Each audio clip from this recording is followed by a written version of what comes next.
In this mini lecture, I'm going to look at how the second derivative, f double prime of x, describes the graph of the underlying function f of x. And we're going to be looking at a couple ideas here, one called concavity and the other the second derivative test. So I've got this function graphed here, f of x, and I've got some points labeled. If we look at points A, B, and C, I've got some tangent lines drawn there, and what we notice is those tangent lines are all above the curve, while if I look at points E, F, and G, those tangent lines are all below the curve. We also sort of see there's a difference in how the curve bends. I mean, if we sort of imagine cutting off the curve here, if we look to the left of D, that sort of looks like a bowl that's turned upside down, and if I go to the right of D, it looks like a bowl that's right side up. This is the idea of concavity. We say here at A, B, and C, the curve is concave down. It's like a bowl that's going downward. Whereas EFG, it's concave upward or concave up. It's like a bowl that's facing up.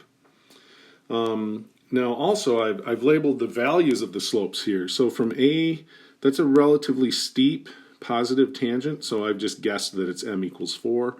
Here at B, that looks about like m equals 1, up 1 and over 1, and here at C it's negative. So I'm going from 4 to 1 to negative 1/2.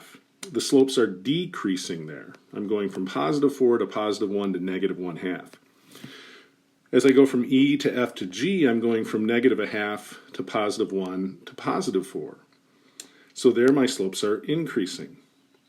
So the slope, remember, is equal to, the slope of the tangent line is the same thing as f prime of x. So at A, f prime is 4, at B, f prime is 1, at C, f prime is negative 1/2.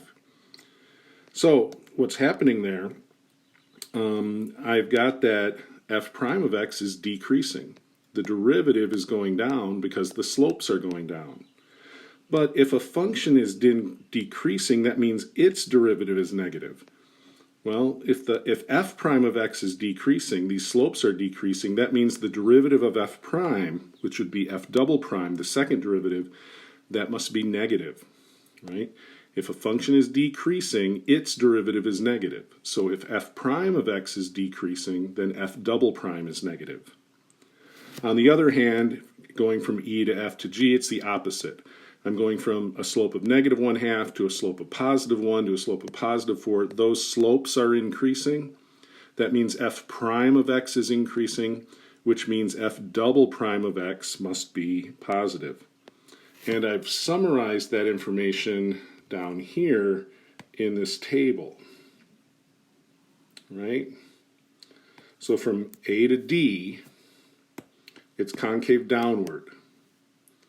F prime of x is decreasing 4 to 1 to negative 1/2.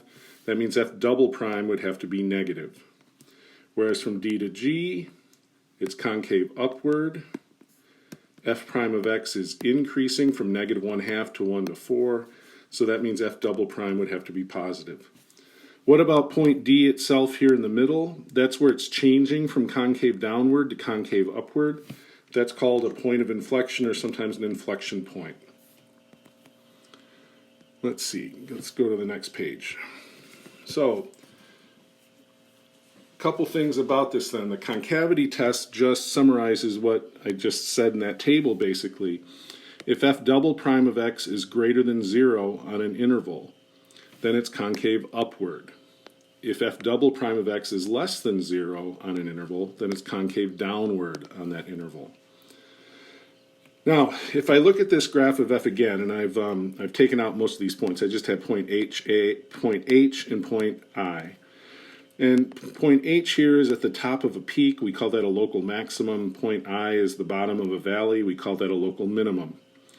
Now, local extrema can only occur at critical numbers. We talked about that before. So there's a critical number at H and a critical number at I. In this case, I would have f prime would be equal to 0. F prime could also be undefined, and I could have a local minimum or maximum there.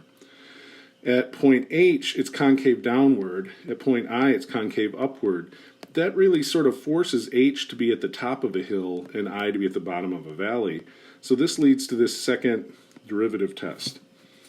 Now it has to start. Notice this starts, you have to have a critical number for the second derivative test to work. So if I've got a critical number, I then evaluate the second derivative at that critical number. Then if that's less than 0, it has a local maximum, because that means it's concave down, so it's at the top. If f double prime of x is greater than 0 at c, then it's a local minimum. That's where it's concave up. So I, it's concave up, it would have a minimum. H, it's concave down, so it would have a maximum. Unfortunately, the second derivative test doesn't always work. If you have a critical number and you look at f double prime of x and it's actually equal to 0, the test is inconclusive. It might be a local maximum there, it might be a local minimum there, or it might be neither. And so in that case, we would have to go back and use something like the first derivative test to determine where I might have minimum or maximum values.